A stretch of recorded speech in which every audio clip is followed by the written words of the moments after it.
Damas y caballeros, este es el podcast Instigadores de Guerra. Yo soy Kermit Hlochy y hoy vamos a hablar sobre los llamados héroes de la UPA, es decir, los héroes del ejército insurgente ucraniano, que también pueden conocer como los banderistas.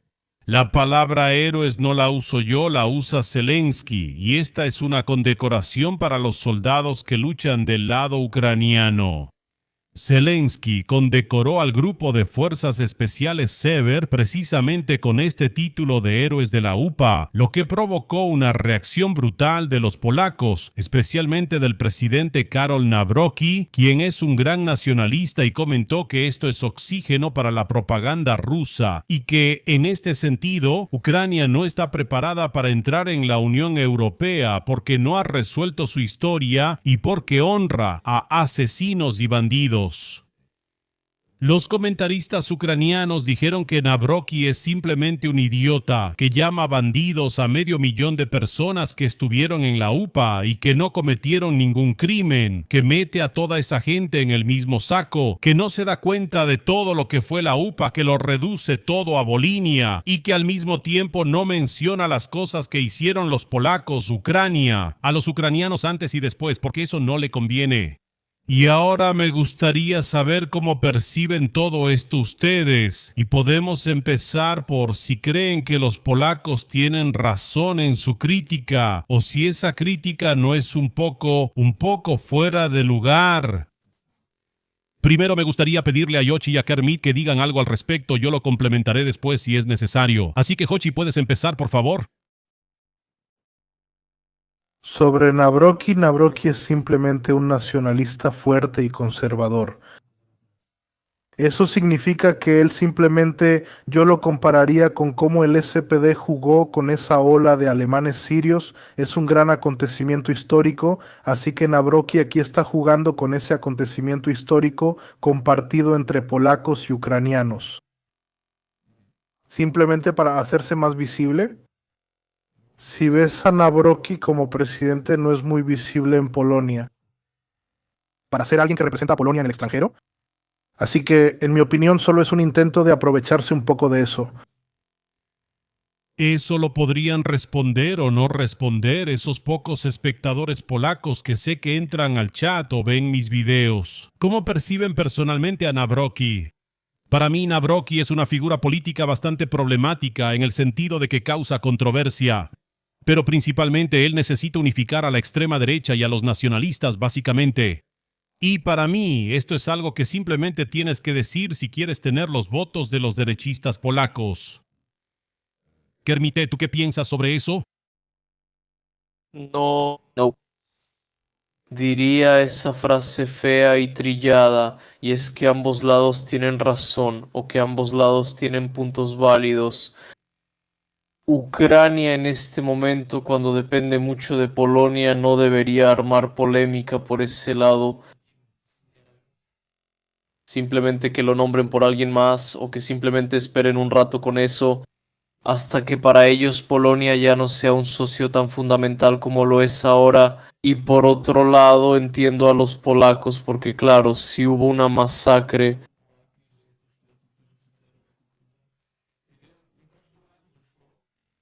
lo hicieron los ucranianos basándose en sus convicciones políticas de aquel entonces, porque en toda Europa predominaba la ola fascista.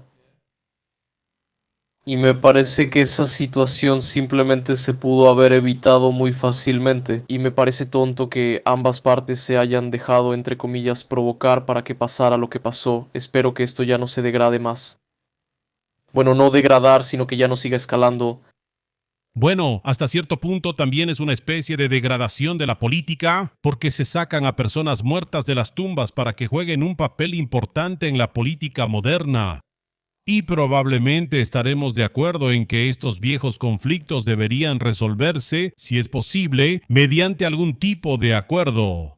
Y no deberían simplemente sacarse a la luz para influir en asuntos modernos. Simplemente no tiene sentido resucitar cadáveres y enviarlos a los conflictos modernos. No somos nigromantes. Y me parece que realmente es necesario dejar de mirar la historia a través del lente de la Segunda Guerra Mundial y de alguna manera reconciliarse, de alguna manera reconocer que ambos lados cometieron algunos errores en ese momento. Los ucranianos definitivamente deberían reconocer que ellos cometieron errores más grandes, porque objetivamente cometieron más crímenes contra la población polaca y también contra los judíos, los checos de Volinia y así sucesivamente. Especialmente deberían reconocerlo en el momento en que están en una posición más débil que los polacos, porque ellos necesitan a los polacos. Y al mismo tiempo deberían reconocerlo en el momento en que necesitan y quieren entrar a la Unión Europea. Y eso simplemente porque en el momento en que reconozcan sus errores y sus crímenes, se disculpen y así sucesivamente. Entonces pueden decir, ok, nosotros ya nos reconciliamos con la historia, ahora los polacos también deberían hacerlo, y de alguna manera nombrar la llamada pacificación de Galicia, o la Operación Vístula, y otras acciones de represalia, o acciones que precedieron a la masacre de Volinia, y por ejemplo también deberían mencionar cierta ocupación de Ucrania Occidental a principios del siglo XX. Entonces deberían de alguna manera asumirlo y decir, ok, nosotros los polacos también lo hicimos mal. Hubo cosas que se pudieron hacer mejor. También cometimos crímenes contra el pueblo ucraniano. Simplemente crímenes. Nos comportamos de manera horrible con ellos. Eso no justifica la masacre en Volinia o la masacre de Volinia. Pero no es solo que los ucranianos hayan hecho cosas malas, ni que nosotros fuéramos unos angelitos, unos inocentes. Esto es lo que creo que debería pasar, pero la pelota está del lado de los ucranianos, ¿estás de acuerdo? ¿Kochi? No estoy completamente de acuerdo. Los ucranianos ya se han disculpado varias veces por la masacre de Volinia y cosas similares que fueron cometidas por la población ucraniana, pero eso no cayó del cielo, ¿sabes? Como dijiste, en esa división y ocupación de la parte original de Ucrania por parte de Polonia, también hubo expulsiones y masacres. Así que simplemente es una reacción a otra reacción. De todos modos, Ucrania ya se ha disculpado por eso varias veces, públicamente, a través de sus presidentes y parlamentos. Y siempre el problema de este evento viene del lado de Polonia. Eso significa que, en mi opinión, los polacos hoy no han hecho las paces con esa historia y siempre la van a sacar. Igual que nuestro partido checo SPD siempre va a sacar a los alemanes sudetes. Claro, pero tal vez sería bueno señalar que, aunque Ucrania sí se disculpó, por ejemplo, no reconocen que se trató de un genocidio, lo cual en mi opinión cumplió con las cosas que debería cumplir, si lo digo así, para que se pueda considerar genocidio. O por lo menos fue algo así como un etnocidio o un genocidio local, digamos. Fue muy parecido, pero incluso varias veces peor que lo que hicieron los checos a los alemanes en la frontera, por ejemplo. Hoy en día eso no se considera un genocidio completo, pero a menudo los historiadores hablan de ello como un etnocidio o como la eliminación de cierta cultura. Lo cual es cierto, los alemanes de los Sudetes eran una subcultura y nosotros básicamente la destruimos, ¿verdad? Así fue también en el caso de Ucrania Occidental o en ese entonces básicamente en el sureste de Polonia. Cuando esos ucranianos mataron a muchos habitantes polacos, checos y judíos. Y en general el UPA ayudaba a los nazis, ¿verdad? Porque por supuesto luchaban contra los polacos y también contra los soviéticos. Pero yo diría que el problema es hacer referencia a ese UPA. No es que los ucranianos no se hayan disculpado, sino que primero niegan que eso haya sido una forma de genocidio y al mismo tiempo, aunque aceptaron una cierta culpa insuficiente para mí, siguen teniendo aquí unidades como el UPA, ¿verdad? Por supuesto entiendo que estamos en guerra, así que en este momento, cuando estamos en guerra, no se pueden eliminar esas referencias, porque eso fortalece la moral de los nacionalistas que necesitas si quieres llevar a cabo una guerra. Pero después de la guerra, yo diría que definitivamente los ucranianos tienen que deshacerse de eso. Bien, tengo algunas preguntas para ti. Bien. Y la primera es, ¿qué unidades del actual ejército ucraniano comparas con la UPA? Yo no comparo ninguna unidad con la UPA. Lo que pasa es que aquí justamente Zelensky le dio a la unidad la condecoración de héroes de la UPA, ¿verdad? Es porque simplemente hay una referencia y conexión clara. Y por lo que he visto, hay varios cientos de ciertas unidades a nivel de batallones, regimientos y así, de diferentes tamaños, que tienen algún simbolismo o nombres que hacen referencia a la UPA o a bandera, ¿verdad? ¿Sí? Bien, eso fue lo primero. Lo segundo, definitivamente distinguiría entre la UPA, la UNEM y la UNB, porque son diferentes en realidad, diferentes grupos en diferentes años. Sí, porque la UPA, hasta donde sé, se formó hasta 1942 o 43, pero la UNB ya existía desde 1940 cuando empezó a formarse, creo que en 1938. Así que hay una pequeña diferencia en esas cosas.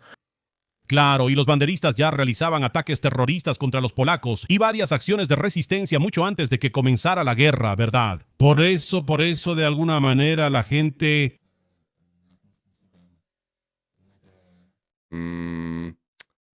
Por eso la gente se unió a ellos, a los nazis, porque los nazis invadieron Polonia. Y esos banderistas vieron que Polonia era el enemigo. Y están luchando contra Alemania, así que se aliaron con Alemania. Después se aliaron con Alemania contra los bolcheviques. Después los alemanes, si lo digo de manera simple, los traicionaron. Y así empezaron a luchar también contra los nazis. Y aquí hay una cosa medio tonta que a menudo se dice que si los alemanes no los hubieran traicionado, entonces alegremente tendrían una Ucrania banderista nazi y alegremente junto con los alemanes conquistarían la Unión Soviética, ¿verdad? Y la única razón por la que los banderistas empezaron a luchar en serio contra los nazis fue porque los nazis los traicionaron. ¿Qué dirían sobre esto, Kermit? Tú, Kermitet, hace mucho que no hablas. Yo solo te voy a decir que el término genocidio es bastante benevolente cuando se trata de etiquetar. Si también se trata de la cultura y ni hablar del exterminio, entonces eso definitivamente cumplía con la definición de genocidio. O sea, al 110% simplemente. O sea, si son 5 personas a las que les quitas la cultura, eso cumple con la definición de genocidio. Ok, claro, pero ahí eran 100,000 simplemente, ¿sabes? Y eso no son 5 personas. Bueno, entonces es totalmente... No, claro, pero entonces esos genocidios aún más. O sea, diría que seguramente aún más. Y en cuanto a esas otras cosas,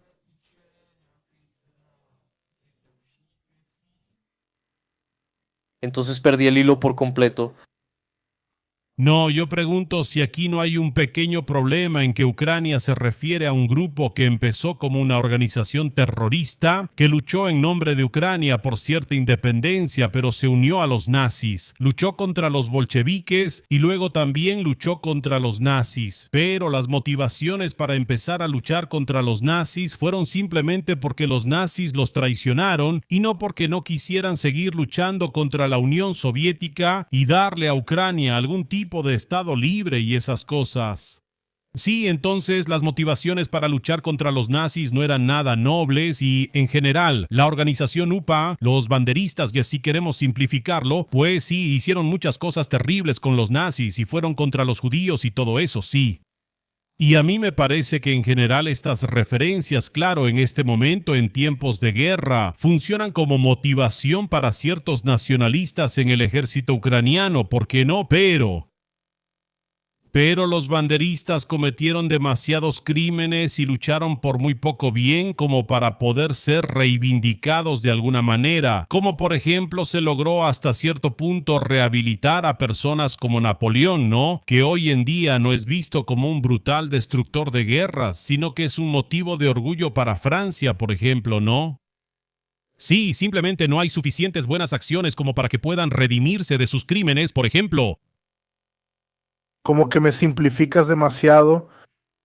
Entonces acláralo, para eso están aquí. Los alemanes o los ucranianos no empezaron a luchar contra la Alemania nazi porque no quisieran ayudarles con el Estado. Sí, esa fue la base, pero Alemania empezó a luchar contra ellos hasta que los ucranianos en Leópolis declararon su propio Estado, de facto en territorio ocupado por los alemanes. Sí, así que para los alemanes no eran aliados, ¿no? Sino que de facto eran partisanos, contra quienes empezaron a tomar medidas. Sí, En lugar de ese Napoleón, yo por ejemplo mencionaría las legiones checoslovacas. Ellos tampoco hicieron solo cosas buenas en Rusia. Sí, pero hicieron muchas más cosas buenas que malas. O sea, las legiones checoslovacas ciertamente cometieron crímenes de guerra, esas cosas. Afortunadamente los cometieron en Siberia y nadie realmente sabe mucho sobre ellos. Pero no cometieron asesinatos brutales de miles de personas absolutamente inocentes de carácter civil y no asistieron en el Holocausto. Yo diría que aquí simplemente hay que hacer una pequeña distinción. Ok, buen punto. No, gracias.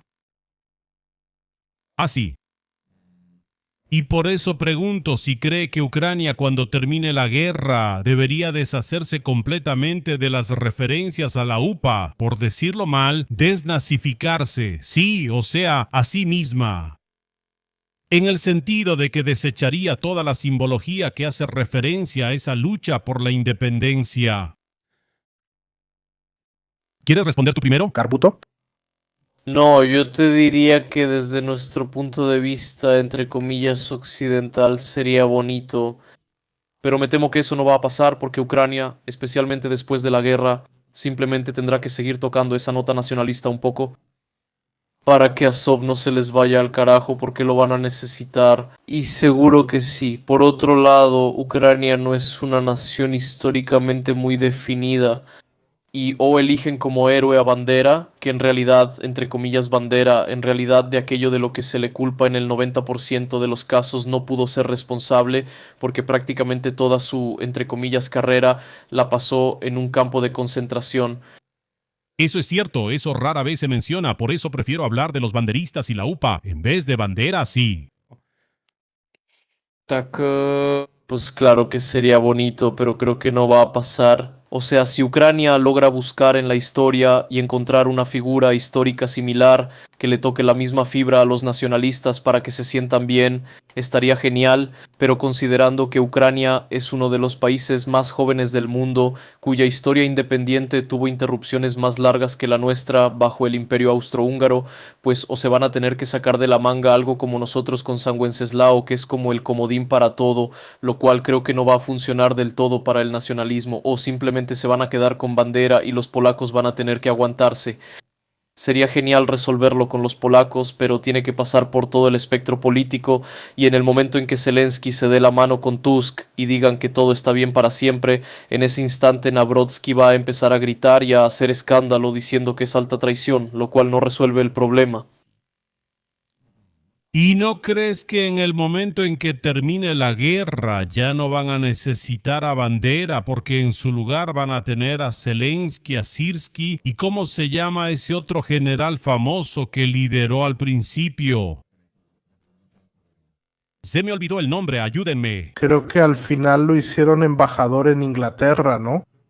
Exactamente sé en qué se convirtió, pero Zaluzhny sí, gracias. Sí, tendrán a Zaluzhny y tendrán a muchos soldados que lucharon en esa guerra, y tendrán la guerra como tal, y que resistieron como nación ucraniana. Tendrán aquí al alcalde Klitschko, ¿verdad? Y a estos tipos. Así que en lugar de referirse a algún criminal del pasado que objetivamente hizo cosas realmente malas, tendrán figuras relativamente mucho más claras, que es cierto que a veces pudieron haber tomado alguna mala decisión o claro, ocurrieron crímenes de guerra, seguro, pero en ningún caso será un asunto tan gris oscuro como lo fue con los banderistas. Sí, entiendo, nada es blanco y negro, ni siquiera los banderistas son blanco y negro, ellos son negro y rojo, pero esta lucha de Ucrania contra Rusia es lo más blanco y negro que hemos visto, que cualquiera podría desear realmente. Eso es cierto, pero te lo voy a bajar diciendo que un soldado que pasó por la guerra ruso-ucraniana, digamos que estamos en el año 2030, la guerra terminó, los soldados regresan a casa y se entregan con decoraciones por lo que cada quien logró, pues los soldados seguramente no estarán emocionados de recibir una medalla del general Sirski. Ujú. Entonces, ¿crees que van a necesitar una medalla de bandera Banderov? No, pues les das, por ejemplo, la medalla Héroe de Ucrania o algo así, ¿no? No tiene que ser necesariamente eso. Puedes personalizar estos reconocimientos, puedes basarlos en regiones, ciudades y hazañas y esas cosas, pero los héroes en esa población ya han surgido, ¿verdad? Hay algunas personalidades populares, hay algunas personalidades impopulares, pero de alguna manera siempre termina surgiendo alguien de ese conflicto, que al final será percibido como el líder, ¿verdad? Claro, pero como sugeriste que simplemente puedes que recibes la medalla del general Sirski o de Zaluzhny, pues considerando eso, simplemente son nombres muy recientes. Los soldados recordarán muy bien que simplemente Sirski ordenó que su unidad se quedara y defendiera esa ciudad durante 3 meses después de que ya deberían haberse ido, y luego todos sus amigos murieron ahí. Y ese es tu argumento, ¿verdad? O sea que algunos soldados lo van a percibir mal. Una parte seguro, por eso creo que esta idea de simplemente dejar ir a Bandera, que surjan muchos nuevos héroes y que usemos a los que son vistos de manera positiva, creo que va a chocar con este descontento general, especialmente entre los soldados, porque van a seguir teniendo muy fresco todo esto respecto a esos nuevos héroes, entre comillas. En su memoria está la incapacidad de ellos para dirigir esa guerra. Ok, arregla tu internet. En cuanto a esto, yo argumentaría que muchos soldados en el ejército ucraniano no consideran a Bandera como un héroe y no les interesan los banderistas, ¿sí? Así que para mí, estos reconocimientos como héroes de la UPA y demás son más bien un favor a los nacionalistas, pero no es algo mayoritario. Cuando dices que realmente necesitas preservar la UPA, básicamente estás cayendo en la narrativa rusa de que todos los ucranianos son nazis y banderistas, lo cual no es cierto, ¿sí? Para mí, esto es simplemente un señuelo para esos pocos nacionalistas que quieres aprovechar en la guerra, porque están dispuestos a luchar en esa guerra. Mira, si fuera por mí, lo haría de tal manera que lo dejaría hasta el final de la guerra cuando necesito a esos nacionalistas, y luego haría algo parecido a lo que hicimos con el reconocimiento de Jan Shishka, y eso es que diría que solo se puede recibir simplemente por la guerra en Ucrania contra Rusia, y desde entonces ya no lo recibiría nadie, ¿Por qué no? que en mi opinión es una buena jugada y así los polacos finalmente podrían dejar de molestar. Bien, Yoshi, ¿tienes algo que decir al respecto? Sí, ya que estamos hablando de los polacos y tú mencionaste aquí la controversia con Stepan Bandera y el reconocimiento relacionado con él, los polacos tienen una personalidad similar y lo veneran como fundador del Estado y héroe nacional. ¿Te refieres a Pilsudski? Sí, me refiero a Pilsudski. Pues a mí no me parece una persona que lideraría operaciones genocidas. ¿Puedes decir algo al respecto? Bueno, durante su gobierno sí ocurrió la ocupación de esas regiones ucranianas. No, eso es cierto, por supuesto lo entiendo, pero aquí se dice claramente, y ya lo hemos explicado, que mientras los ucranianos cometieron actos genocidas contra los polacos simplemente, entre comillas, solo tuvieron una ocupación dura allí. Sí, que para mí no es lo mismo. No, yo no digo que sea lo mismo. Yo digo que esa ocupación dura llevó a esa reacción. Sí, Eso ya lo vi. entonces los polacos no se causaron ese problema ellos mismos. Culpar a la víctima otra vez, ¿eh? Yo solo pregunto, o sea, no es culpar a la víctima, es simplemente Es simplemente una reacción. una reacción a una ocupación dura, así que simplemente querían deshacerse de ellos de cualquier forma. Porque sabían que si quedaban algunos polacos ahí, Polonia volvería después de la guerra y reclamaría esas áreas, y todo volvería a empezar. Y eso nos lleva justamente al principio. Eso nos lleva al principio. Ok, está bien. Lo que quiero decir es que aquí simplemente Ucrania tiene a su héroe nacional, Stepan Bandera, quien luchó por un estado independiente de Ucrania. Y junto a eso, los polacos tienen a Piłsudski, quien también es un héroe nacional. Bajo su gobierno también pasaron estas cosas aquí.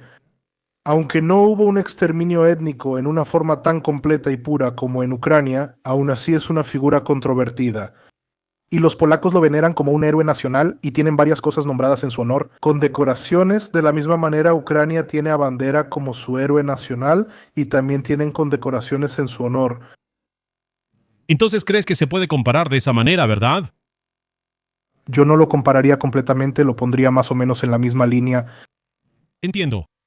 Yo no lo pondría en la misma línea porque me parece que realmente Bandera es símbolo de crímenes mucho mayores y no se puede comparar, pero tienes razón, o sea, tienes un buen argumento en que si dijéramos que la reacción de los banderistas al asunto de Volhynia, a la masacre de Volhynia, fue una reacción a la ocupación polaca o a las cosas que hicieron los polacos como una reacción violenta, la catolización y expulsión de personas, la toma de propiedades y así.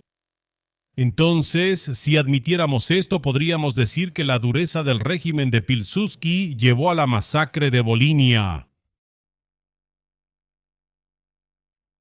Por lo tanto, son vasos comunicantes y están relacionados, definitivamente están relacionados.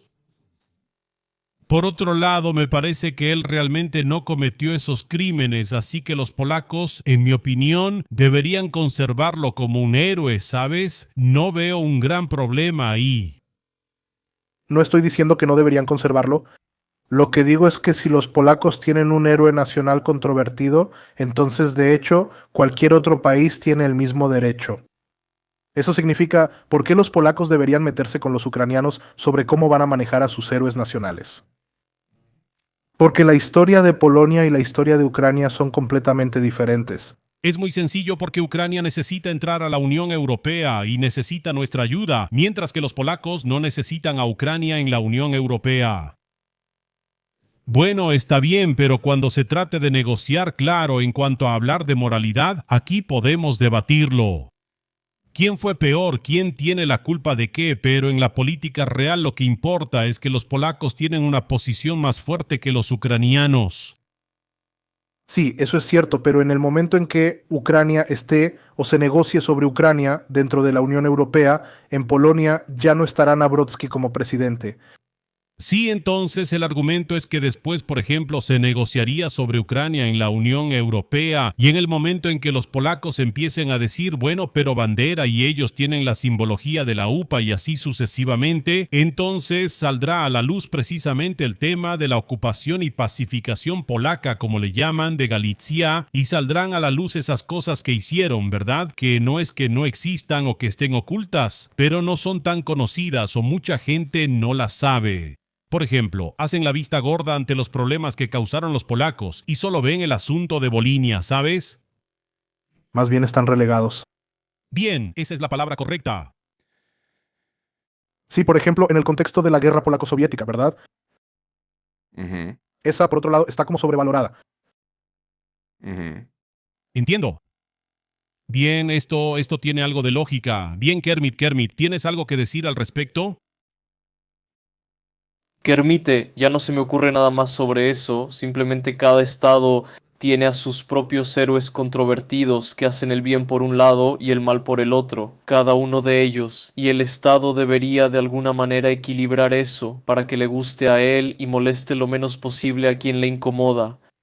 Bien, entonces probablemente podemos estar de acuerdo en que cada estado tiene algunos héroes controvertidos. El problema de los ucranianos es que su cierto héroe, o el héroe de cierta parte de la población, que todavía tiene huellas bastante profundas, por ejemplo en el ejército ucraniano y entre los nacionalistas ucranianos, pues es más que nada una figura principalmente negativa en la historia.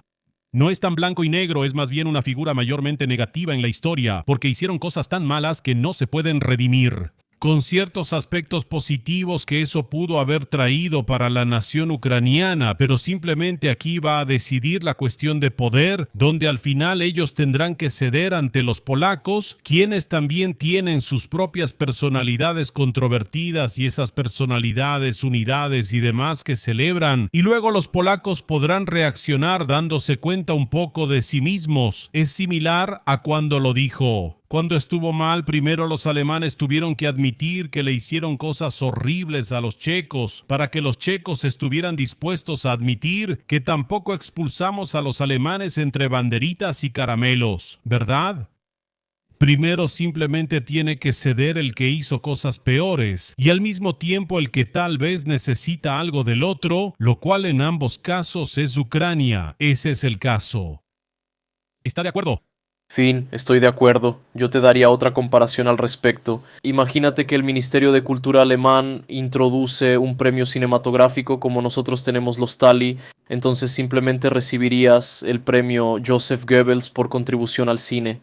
Eso sería horrible, por supuesto. Bueno, sí, pero ¿sabes qué? Desde su lado argumentarían que durante su gestión la cultura recibió la mayor cantidad de dinero en la historia y que bajo su gobierno se produjeron más películas que nunca antes en la historia moderna. Esa persona tuvo una enorme contribución a la cultura alemana y entonces tú dirías, bueno, sí, pero el holocausto y todo eso. Sí, claro. Tal vez lo modificaría un poco. Yo no haría un premio en Alemania para Joseph Goebbels, sino para Leni Riefenstahl. Ella era menos controvertida. Entiendo. Era solo una comparación simplemente. Ten příměr byl takovej... Quise decir tonto en el sentido de que Que era como una cosa de película totalmente rara, una cuestión cinematográfica extraña, sí. Pero para ponerlo en una explicación completamente clara, cada personaje histórico, cada gran personaje histórico tiene algo positivo y algunas cosas negativas, y siempre depende de la proporción, ¿verdad? Adolf Hitler construyó autopistas, pero en Alemania no le ponen estatuas junto a las autopistas. Porque además de que construyó autopistas, hizo las peores cosas que han pasado en este planeta.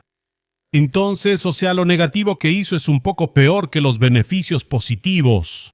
Y de la misma manera se tiene que ver a los demás personajes. Con eso de que Churchill fue el vencedor de la Segunda Guerra Mundial, salvó a Gran Bretaña, bla, bla, bla, pero hasta cierto punto se podría debatir que era un imperialista racista y causó la hambruna en Bangladesh, ¿verdad? ¿Por qué tiene estatuas en la República Checa? ¿Porque nos gustan las hambrunas? No. Porque le estamos agradecidos por ayudar a liberar la República Checa de los nazis, ¿verdad? De alguna manera, si lo piensas bien, pero con los pilotos de la RAF y esas cosas... también era un político y líder militar bastante jodidamente incompetente. Bien, pero tenía buena propaganda, ¿no? Bien, sí, no digo nada. Lo que hizo durante la Segunda Guerra Mundial estuvo súper bien. No me imagino que hubiera alguien mucho mejor. Pero el problema fue que en cuanto le diste las verdaderas responsabilidades políticas de primer ministro, fue completamente incompetente. Perdió en las primeras elecciones. Sí, y en la guerra luego eran completamente incompetentes las personas que eran buenas en política. Así suele ser, ¿no? Que los políticos que son buenos en la guerra no sirven para nada en tiempos de paz. Así suele pasar, muy seguido. Él también fue un desastre incluso durante la guerra, ¿verdad? Porque le dieron güey Galípoli y la cagó a lo grande. Pero bueno, eso... Que era político, era comandante.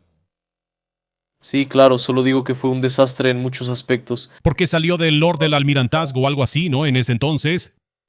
El hecho de que saliera bien en ese entonces fue más bien una coincidencia.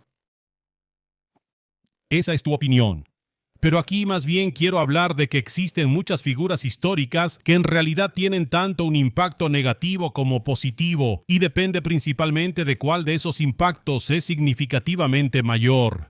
Hay figuras que tienen un impacto más bien equilibrado o un impacto claramente negativo, pero de ese impacto negativo se guardó silencio durante mucho tiempo. Los belgas saben bien de eso, ¿verdad? Y bueno, nosotros también tenemos algunas figuras que, si alguien quisiera, podría considerar controvertidas. Por ejemplo, ese famoso Jan Žižka, ¿verdad? Y los husitas. Kermit tiene una opinión sobre ellos, dice que eran terroristas. Eso es simplificarlo. Pero sí, si los húngaros quisieran, podrían echarnos en cara a los husitas. ¿Qué opinan? O nosotros a ellos, porque después los husitas se unieron a Hungría, ¿verdad? Bueno, primero que nada, los husitas se desradicalizaron y ganaron los moderados. Eso es lo principal que hay que decir, ¿verdad? No, más bien me refiero a los Bratřici, ¿verdad? Que después se fueron de las tierras checas y se unieron al servicio de Matías Corvino. ¿Ves? O también podríamos tomar algo nada controvertido, como que el batallón mecanizado número 42 es el batallón de San Venceslao. Y si mal no recuerdo, durante el protectorado, bueno, recuerdo bien, no voy a fingir, pero escuché sobre eso y lo confirmé justo antes de la transmisión, que durante el protectorado existía una compañía de San Venceslao y había una condecoración de San Venceslao. Así que si alguien realmente quisiera forzarlo, podría decir, ajá, ajá. Entonces, eso hace referencia a esos nazis del protectorado, ¿verdad? A esos colaboradores, y tú podrías decir, no, eso hace referencia a los premislidas y a San Venceslao. Así podría decir, sí, a los premislidas. ¿Te refieres a los que hostigaban y devastaban militarmente las tierras austríacas? Y tú dices, no. A esos buenos premislidas, ¿verdad? A esos buenos premislovce que exterminaron a los slavnikovce. Y comerciaban con esclavos. Así que sí, exactamente a esos buenos Psemislovce de los que aprendemos en nuestra propia ciencia, ¿ok? A eso se refiere, no a los verdaderos, reales Psemislovce. Y definitivamente no se refiere a las unidades militares colaboracionistas durante el protectorado, definitivamente no.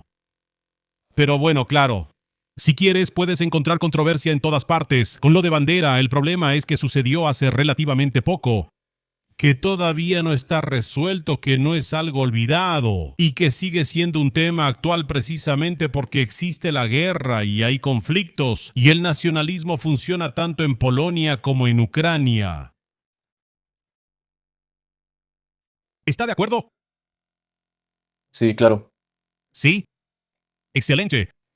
Entonces, ¿tienen algo más que quieran agregar? Yo solo diría que las órdenes que otorgamos no incluyen a ninguna persona controvertida. Por cierto, en la República Checa tenemos la Orden del León Blanco, lo cual técnicamente es una referencia a los premislidas. Bien, pero ¿por qué no? Tenemos la Orden de Tomás Garrigue Masaryk con la que los austriacos podrían tener problemas. Teóricamente, o los húngaros, a quienes Tomás Garrigue Masaryk les robó a los eslovacos. Cuando por supuesto se simplifica de nuevo, luego tenemos la orden al mérito y la orden por servicio en las que no hay ninguna controversia. Pero si queremos cerrar esto, la última palabra, ¿qué debería pasar con esos ucranianos? ¿Qué debería pasar con la UPA? Kermite, muchacho, Kermite empieza, para que lo resaltemos y lo cerremos. No, debería hacerse ahí algo así como abordar el tema en la sala, y Ucrania y los polacos deberían intercambiar opiniones, no que se estén gritando a través de artículos. Y deberían aclarar las cosas entonces, y cómo lo van a hacer en el futuro. Polonia debería decir que no quieren que las cosas lleven el nombre de Bandera allá, entonces los ucranianos dirán ok, Bandera se queda, pero solo se podrá otorgar hasta el año 2030 o hasta el final de la guerra. Así, de alguna manera, resolvemos esta tontería por la que estamos discutiendo aquí. Y finalmente, después de 80 años, podríamos dejar ese tema en paz. Así que simplemente deberían decir, Bandera estará aquí mientras en Europa se sigan fabricando autos con motores de combustión y ya está. Exactamente así. Así es, muchachos. Voy a tener una actitud un poco diferente. Yo creo que Ucrania puede organizar sus condecoraciones como quiera, aunque esas personas sean controvertidas. De la misma manera, otros países de todo el mundo también las otorgan, incluso dentro de la Unión Europea. Así que yo veo el problema principalmente en que los nacionalistas en Polonia quieren hacerse más visibles, porque de hecho son invisibles en la política. Y por eso van a estar sacando esta mierda vieja una y otra vez. Igual que lo hace el SPD aquí, en 2 años lo volveremos a escuchar, porque en 2 años debería celebrarse el Congreso Sudeto-Alemán. También aquí, sobre la Landsmannschaft Sudeto-Alemana de nuevo aquí con nosotros. Así que otra vez vamos a escuchar esto repetidamente. Oye, ya conocen mi opinión. Que lo mantengan hasta el final de la guerra, pero después habrá que ceder ante Polonia si Polonia sigue exigiendo estas cosas, porque Polonia simplemente es más fuerte, está en la Unión Europea, y Ucrania tiene que someterse a la civilización. En mi opinión. Está bien. Escríbanme en los comentarios ustedes que están viendo esto, así, bonito, desde la grabación, y también ustedes en el chat que están aquí. ¿Cómo perciben todo esto? Por supuesto pueden ver la grabación completa del stream sin interrupciones en Hero, o como miembros pueden verla desde la grabación. También pueden asistir a los shows en vivo. Principalmente transmisiones en vivo. Por ahora no tenemos ningún show en vivo. Ah, sí. Este tema termina aquí, pero por supuesto la transmisión continúa. Está bien.